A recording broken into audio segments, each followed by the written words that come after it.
अरे कबीर कबीर काय म्हणता, माझ्यासारखे करोडो कबीर एका एका गवळणीच्या प्रेमाच्या पुरामध्ये वाहून गेले आतापर्यंत. प्रेम करावं गोपिकांच्या सारखं. कसं प्रेम केलं गोपिकांनी सांगू तुम्हाला. दादा तुमचं नाव काय? हा तुम्ही श्रीरामजी पांडे. दादा तुम्हाला वाटतं आजचे सौजन्य तुमच्याकडेच आहे कीर्तनाचं, बरोबर ना? श्रीरामजी पांडे, अण्णाभाऊ पांडे आणि तिसरे संतोष भीमराव पांडे, बरोबर? या तिघांच्यासाठी एकदा जोरदार टाळी वाजवा. ह्या तिघांनी जर पुढाकार घेतला नसता तर मी इथं आलो नसतो. बघा, मला ही सेवा गणपती बाप्पाची नसती भेटली. मला तुम्हाला याच्यातून एक सांगायचं आहे. काय म्हणले तुम्ही? श्रीरामजी, गोपिकांचं प्रेम कसं होतं मी तुम्हाला सांगतो ऐका. श्रीरामजी, मी तुम्हाला एक प्रश्न विचारतो, विचारू का? अवघड नाही विचार, सोपं विचारतो, तुम्हाला येईल असाच विचारतो. हां, फक्त उत्तर द्या, तुम्ही डेअरिंग करून उत्तर द्या. हां, माझी शपथ आहे, तुम्हाला उत्तर द्यावं लागेल ना. हां, मोकळ्या मनाने उत्तर द्या, टेन्शन ना घेऊ. हां, फक्त हिम्मत करा उत्तर देण्याची. हां, सांगा, इमानदारीने सांगा, प्रामाणिकपणाने सांगा. तुमच्या घरामध्ये, तुमच्या परिवारामध्ये तुम्ही सगळ्यात जास्त प्रेम कोणावर करता? अवघड आहे का प्रश्न? तुम्ही हसलात. सोपं आहे ना, सोपं आहे ना? हां, बोला ना मग. वा, टाळी वाजवा एकदा त्यांच्यासाठी. आई बाबावर म्हणले श्रीरामजी, पण जरा विचार करूनच म्हणले. तुम्ही आमच्या ताईवर म्हणले असते तरी काही परिणाम नसता झाला, काही फरक नाही. विनोदाचा भाग सोडा. श्रीरामजीसाठी एकदा टाळी वाजवा सगळ्यांनी. हाच प्रश्न मी कुणालाही विचारू शकत होतो. सज्जन हो, मला तुम्हाला गवळणीचं प्रेम सांगायचंय. प्रत्येकाला, कुणाला बी जर हा प्रश्न विचारला तर कुणी म्हणेल माझं प्रेम आईवर आहे, कुणी म्हणेल बापावर आहे. ते म्हणले तसं काही म्हणतील आई बाबावर दोघावर प्रेम आहे. कुणी म्हणेल माझ्या मुलावर प्रेम आहे, कुणी म्हणेल माझ्या मुलीवर माझं प्रेम आहे. प्रत्येकाचं प्रेम हे विभागलेलं आहे. पण सज्जन हो, माझा प्रश्न आहे, सगळ्यात जास्त प्रेम आपण कुणावर करतो? सगळ्यात जास्त या शब्दाच्या खाली साऊंड सिस्टीम वाले दादा अंडरलाईन करायची, सगळ्यात जास्त. आता ऐका, तुम्ही ठरवून घ्या कुणावर करता ते, आणि मी आता त्याचं उत्तर सांगतो.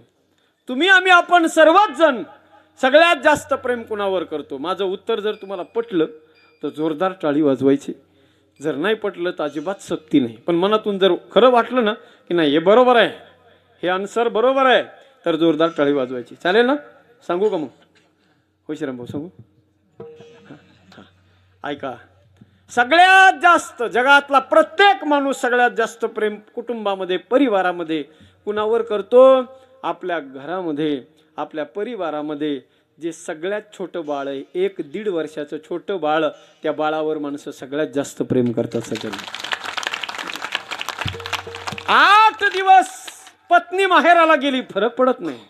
महिनाभर आई दुसऱ्या गावाला गेली, फरक पडत नाही. वर्षभर मुलगा दुसऱ्या देशाला गेला, फरक पडत नाही. अरे घरातलं 1-1.5 वर्षाचं छोटं बाळ 1-2 घंटे जर घरात दिसेना झालं तर घर ओसाड पडल्याशिवाय राहत नाही. सज्जन,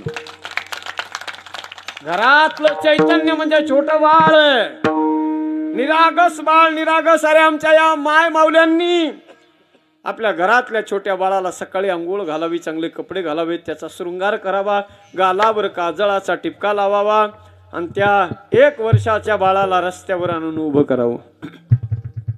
श्रीरामजी, रस्त्यानं येणारा माणूस कुणी बी असू द्या, त्या छोट्या बाळाकडे पाहिलं, त्या बाळाच्या छोट्या रूपाकडे पाहिलं की त्या माणसाला राहवत नाही. पटकन त्या बाळाला माणूस उचलून घेतो, दादा कडेवर घेतो, आणि नुसतं कडेवर घेऊन थांबत नाही, पटकन त्याची पप्पी घेतो. ऐका ऐका, रस्त्यानं जाणारा माणूस ज्या वेळेला त्या बाळाकडे पाहतो त्यावेळेला उचलून घेताना त्याच्या मनात हा प्रश्न येत नाही की हे बाळ आपलंच आहे का दुसऱ्याच आहे, हे आपल्याच जातीचं आहे का दुसऱ्या जातीचं आहे, हे आपल्याच धर्माचं आहे का दुसऱ्या धर्माचं आहे. नाही विचार करत माणूस. छोटं बाळ आहे ना, सुंदर दिसतंय ना, कैलास महाराज पटकन त्याला उचलून घेतो, माणूस त्याची पप्पी घेतो. ऐका, ज्या वेळेला तो अनोळखी माणूस त्या छोट्या बाळाला उचलून त्याची पप्पी घेत असतो त्यावेळेला त्या माणसाच्या मनामध्ये त्या छोट्या बाळाविषयी पाप वासना नाही आणि बाळाच्या बी मनामध्ये त्या मोठ्या माणसाविषयी पाप वासना नाही. याला म्हणावं पवित्र प्रेम.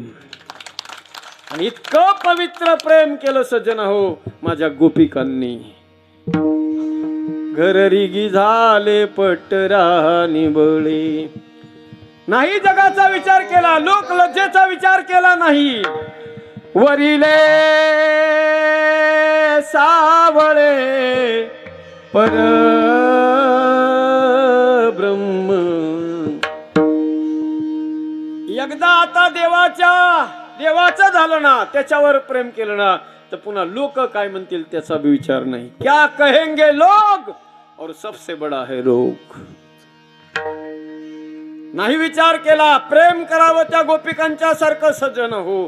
आणि तसं प्रेम देवावर करणं. आजही जर कधी तुम्ही वृंदावनला गेलात, नसाल गेलात कधी वृंदावनला, तर एकदा आवर्जून वृंदावनला जाऊन या. जशी सवड मिळेल तसं. आपल्या भागातले कोणी महाराज मंडळी जाणार असतील तर त्यांच्यासोबत जा. आणि नसल कोणी जाणार तर मला फोन करा. मे महिन्यामध्ये आपलं भागवत आहे वृंदावनात. पण नक्की एकदा तरी जन्माला आल्यानंतर वृंदावनला जा. तिथं गेल्यानंतर जर तुम्ही पाहिलं ना सज्जन आहोत, त्या वृंदावनात राहणारी माणसं देवाचं, कृष्ण भगवंताची, श्रीकृष्णाची पूजा करत नाहीत. राधा कृष्णाची पूजा नाही, युगल कृष्णाची पूजा नाही. वृंदावनातली माणसं पूजा कोणाची करतात? बालकृष्ण परमात्म्याची. बालकृष्ण म्हणजे लड्डू गोपाल. आपण नाही का महाराष्ट्रामध्ये म्हणत असतो, तळवे तळहात तळहात टेकीत. ते जे रूप आहे ना सज्जन हो, रांगणार छोट बाळ, एका हातामध्ये लाडूचा लोण्याचा गोळा आहे त्या भगवंताच्या, त्याला लड्डू गोपाल म्हणतात. अरे आजही त्या वृंदावनातली माणसं देवाला देव मानत नाही. ते म्हणतात ये हमारा लाला है. लाला लाला म्हणजे आपल्याकडे जसं आपण त्याला बाळ म्हणतो, आपला पुत्र म्हणतो छोट्या बाळाला, तसं ते म्हणतात ये हमारा लाला है. लाला लाला बैठ जाओ, थक गया है लाला भी. विठला विठला विठला.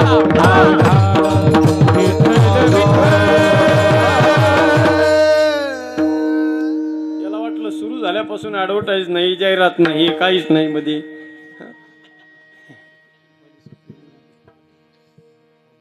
फार गोंडस आहे. उभं राहते हे महत्वाचे सज्जन हो. आज टाळ घेऊन उभा राहते, उद्या फेटा बांधून या जागेवर उभं राहीन. लक्षात घ्या,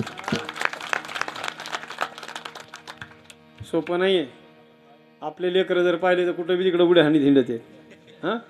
त्या बापाला आवरावरूच बेजार व्हावं लागतंय. प्रेम करावं देवावर आपल्या छोट्या बाळाप्रमाणे. तसं प्रेम करणं फार अवघड काम आहे सज्जन हो.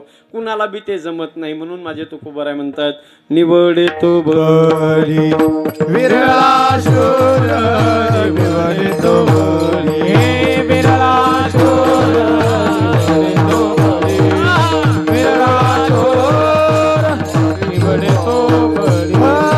भक्ती तो कठीण शुळावरील पोळी, भक्ती तो कठीण शुळावरील पोळी, निवडे तो बळी विरळा शूर, निवडे तो बळी विरळा शूर. चार रन चारदा पळून काढण्यापेक्षा एकच चौका हाणायचा, बस 4 रन मिळत आहेत. विठ्ठला विठ्ठला.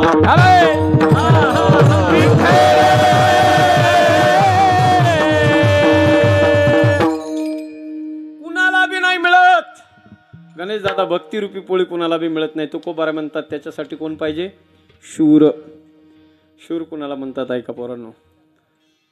जी माणसं या जगामध्ये देवासाठी प्राणाचं बलिदान द्यायला तयार होतात, जी माणसं धर्मासाठी प्राणाचं बलिदान देतात, आणि जी माणसं सज्जन हो या जगामध्ये देशासाठी प्राणाचं बलिदान देतात, त्यांना शूर म्हणतात.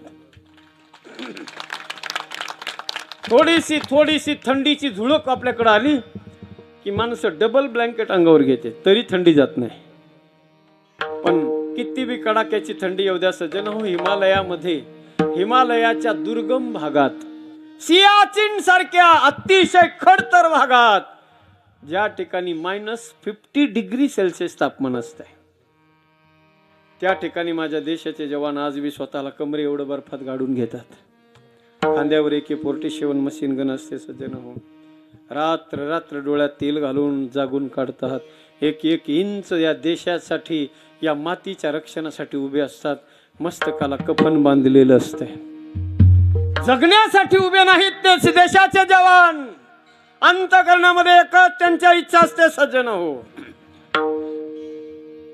हम जिएंगे और मरेंगे वतन तेरे लिए, दिल दिया है जान देंगे वतन तेरे लिए, दिल दिया है जान देंगे वतन तेरे लिए। हो तू मेरा दरबार, तू मेरा अभिमान है, तू मेरा दरबार, तू मेरा अभिमान है। वतन महबूब मेरे, तुझ पे दिल कुर्बान है। हम जिएंगे वतन तेरे लिए, दिल दिया है जान देंगे वतन तेरे लिए।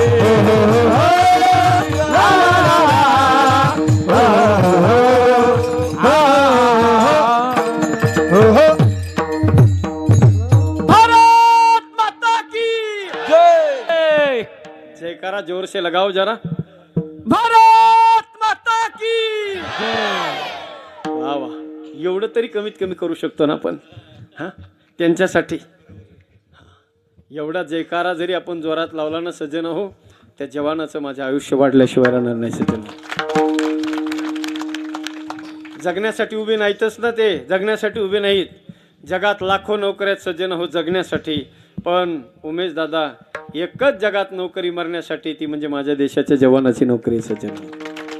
भारताच्या मिलिटरीमध्ये जवान भरती होतो जगण्यासाठी नाही. त्याला माहितीये भरती झाल्यापासून पुढे दुसऱ्या दिवशी सुद्धा मृत्यू येऊ शकतो. मरायला तयार असतात, पण ती बी आनंदानं समोर जातात बरं का. त्यांना माहिती आहे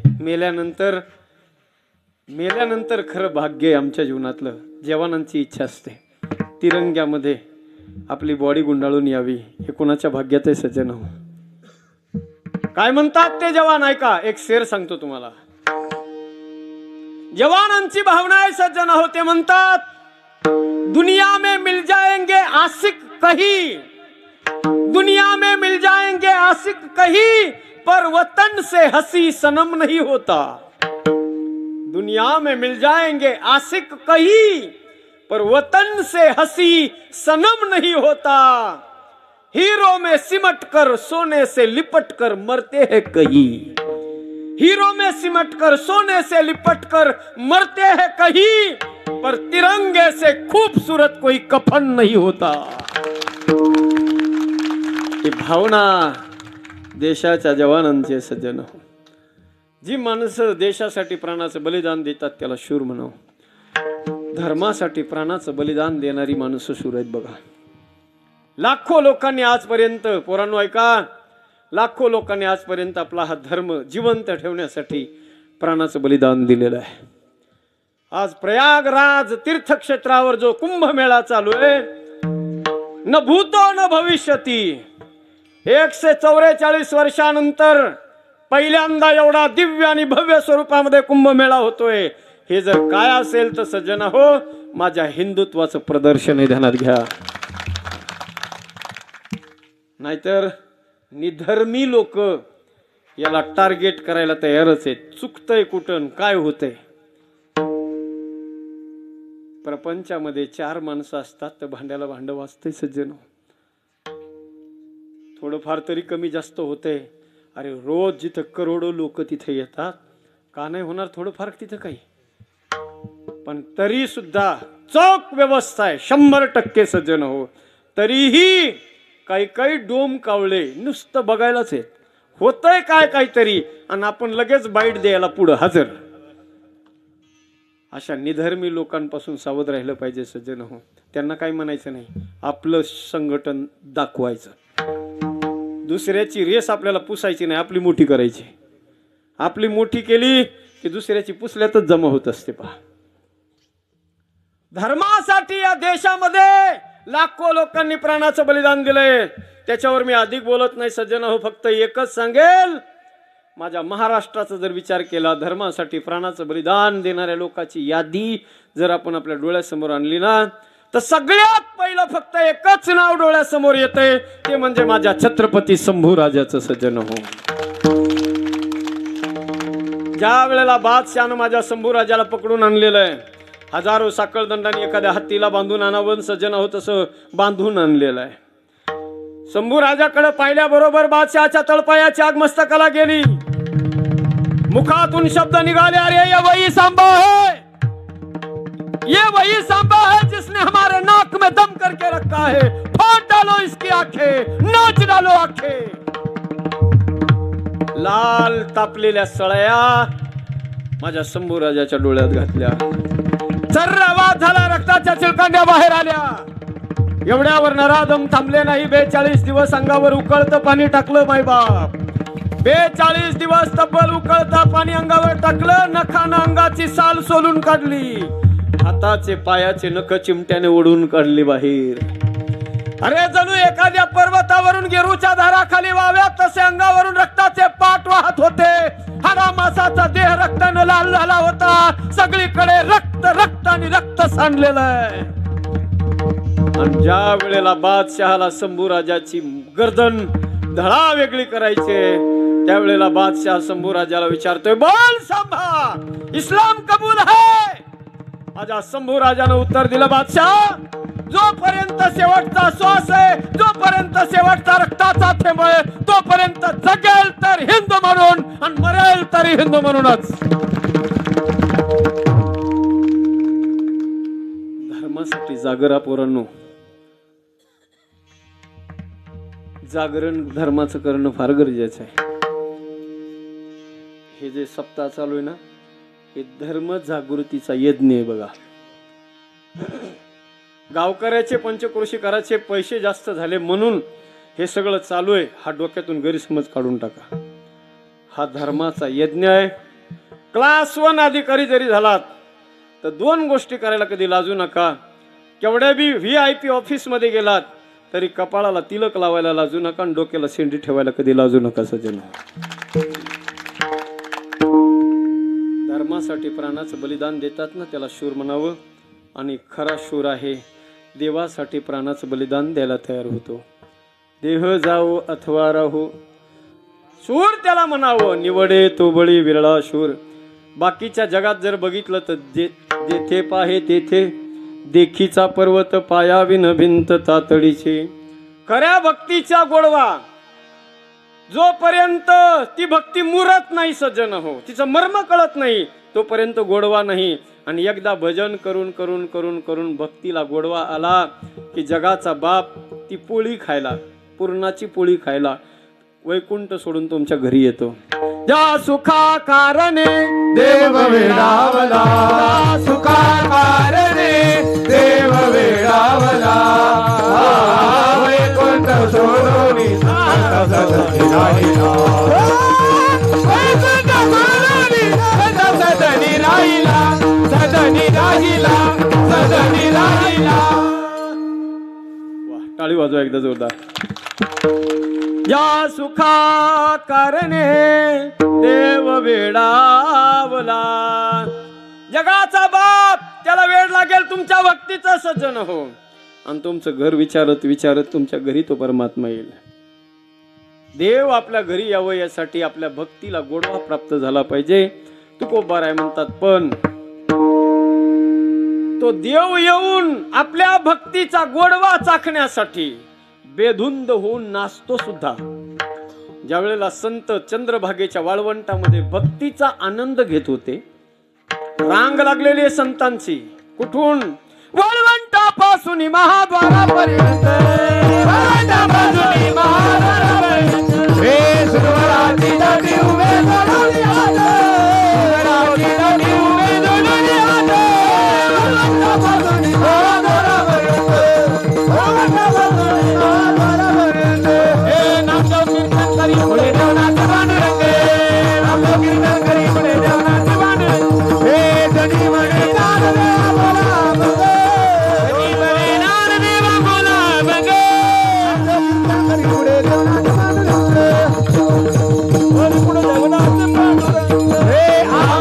बोलता कीर्त रंगी भरला नाचता नाचता रंग कीर्तनी भरला कीर्तनी भरला प्रेमाचे निझंदे प्रेमाचे निझंदे विठ्ठल नाचू लागेला नाचता नाचता देवाचा देवाचा गळा पिरांबर सावध होई देवा सावध होई देवा बोले कबीर ऐसे बोले कबीर अभंग बोलता रंग कीर्तनी भरला प्रेमाचे छंदे विठ्ठल नाचू लागला प्रेमाचे छंदे विठ्ठल नाचू लागला नाचता नाचता देवाचा गळा नाचता देवाचा गळला देव येऊन वैकुंठ सोडलं आणि संतांच्या मांदी आळीमध्ये येऊन देवानं नाचावं सज्जन हो रंग भारे कीर्तनात प्रेमे हरिदास नाचत प्रेमे हरिदास नाचत प्रेमे हरिदास नाचत प्रेमे हरिदास नाचत प्रेमे हरिदास नाचत प्रेमे हरिदास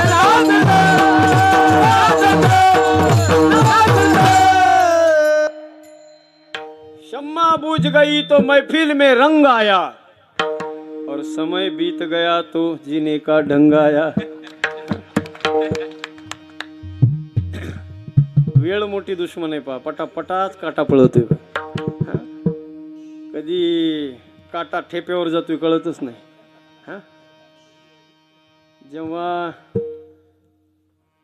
कीर्तनामध्ये रंग निर्माण होतो देव नाचला सज्जन हो नुसता देव नाही नाचला कैलासाचा महादेव सुद्धा नाचला सज्जन हो महादेवानं येऊन नृत्य करावं नृत्य नाचावं महादेवानं महादेवाचं नाचणं आता देव नाचतो म्हणजे देवाला जरा नाचायचं जजमेंट आहे कारण देव लहानपणी गवळणी संघ नाचलेला आहे गवळणीने त्याला नाचायला शिकवलेलं आहे पण महादेवाला कुणी शिकवावं महादेवाला नाचता येत नाही महादेवाचं नाचणं जरा वेगळं आहे रंभादिक नाचते उभ्या जोडोनी हात त्रिशूळ डमरुळ घेऊन आला गिरजेचा कांत त्रिशूळ डमरुळ घेऊन आला गिरजेचा कांत गिरजेचा कांत महादेव शंकर भगवान आले आणि महादेवानं नृत्य केलं सज्जनो कसे नाचले महादेव एकदा सगळ्यांनी हात वर करा याला शिव तांडव म्हणतात जोरदार टाळी वाजवायची जोरात तांडव घ्यायचं आणि मांडव मोकळा करायचा आपल्याला जरा आवाज वाढव दादा सगळा पकवाचा आमचा लास्ट मोमेंट आहे ऊंचे ऊंचे हो मंदिर तेरे ऊंचा तेरा धाम हो कैलास वाले बाबा हे नागनाथ बाबा हे वैद्यनाथ बाबा हे कृष्णेश्वर बाबा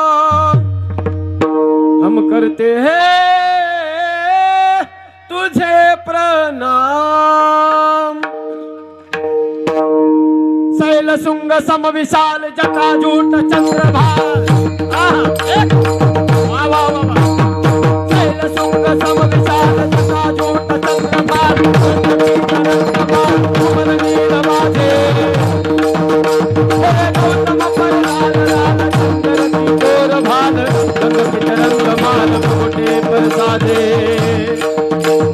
मंदन की कंठमाल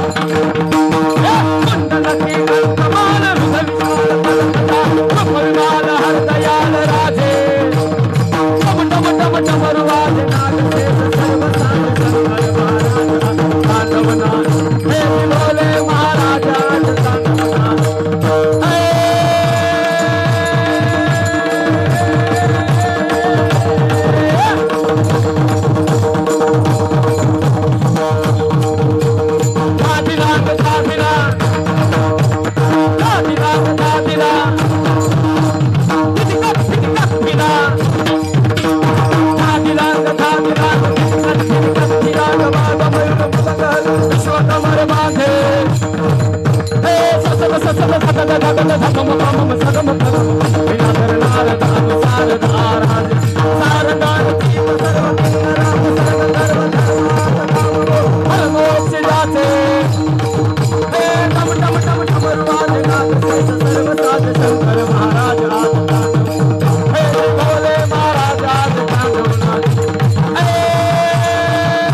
घरी आता तुम्हाला म्हणलं होतं ना उठायचं नाही, घरी जा म्हणलं तरी उठा ना. ऐका, तुकोबा आहे म्हणतात हे सगळं करण्यासाठी, ह्याला तांडव म्हणतात ना. हे फक्त 10% गायलं, 100% जर ऐकायचं असेल तर कथा प्रवाह नावाचं चॅनल आहे यूट्यूबला, त्याला सबस्क्राईब करा, लाईक करा, बेल आयकॉनचं बटन हिट करा आणि मग नीट तांडव ऐका. हां, फार गोड आहे पहा. कुणाला बी जमत नाही ते. डबल ग्रॅज्युएट झालेला माणूस जरी असला आणि त्याला म्हणलं ना 1 लाईन कंप्लीट कर, it is impossible. 1 line complete होऊ शकत नाही, इतका अवघड आहे. तुम्हाला कसं काय ते, हे मला बी येत नव्हतं खऱ्या अर्थानं. हे तोंडातला हे घोकताना, हे पाठ करताना तोंडातला थुंका तोंडातच आटून जायचं असं जण, तरी लवकर पाठ होत नव्हतं कैलास महाराज. हे फक्त त्या कैलास सवाल्याची कृपा आहे, भोलेनाथाची कृपा आहे सज्जनो, त्याच्यामुळं शक्य झालं आहे. महाराष्ट्रातला कोणताच कीर्तनकार तुम्हाला शिवतांडव म्हणताना दिसणार नाही, कारण अख्ख्या कीर्तनाची एनर्जी एका बाजूला असते आणि या तांडवाची एनर्जी एका बाजूला आहे. भयंकर ताकद लागते गायला सुद्धा आणि वाजवायला सुद्धा. जोरदार टाळी वाजवाय दोघांच्यासाठी. फार अवघड आहे शंकराचं हे तांडव आहे. शंकरानं सुद्धा भक्तिरूपी पोळीचा आनंद घेतला. तुकोबा म्हणतात, तुका म्हणे मना पायी अंकुश, नित्य नवा दिवस जागृतीचा, जे ते पाय ते ते देखीचा पर्वत पाया विन भिंत तातडीची विठोबा रखुमाई.